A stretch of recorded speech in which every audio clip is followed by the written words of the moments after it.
La réforme de la TVA, Marine Le Pen qui avance ses pions en Europe et bien sûr la rencontre des Bleus face à l'Ukraine ce soir. Voici les principales unes de la presse nationale ce vendredi. Soyons sport pour commencer et rangeons-nous tous derrière les Bleus comme nous le demande l'équipe car nos Bleus disputent ce soir à Kiev leur match le plus important. En jeu, la première moitié de son ticket pour le Brésil et la preuve qu'elle a retrouvé un esprit conquérant, estime le quotidien sportif. Marquer, les Français lancent 20 minutes qui soulignent au passage que cette place en Coupe du Monde est certainement le meilleur moyen de retrouver l'amour du public.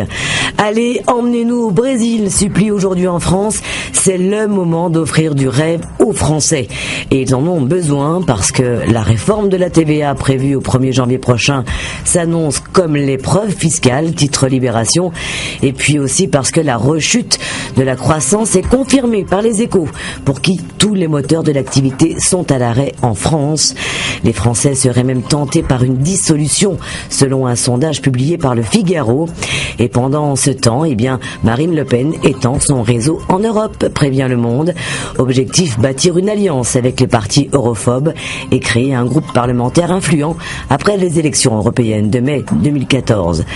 Attention donc à cette contagion de l'extrême droite, rétorque Courrier International, pour qui l'aigle franquiste plane sur les partis de la droite traditionnelle, et cela dans toute l'Europe. Alors, sommes-nous au bord du chaos? Selon l'Express, oui, l'Express qui fait l'inventaire des échecs du gouvernement. Pour l'hebdomadaire, ce n'est pas une révolution, mais une succession de révoltes qui menacent d'embraser le pays tout entier.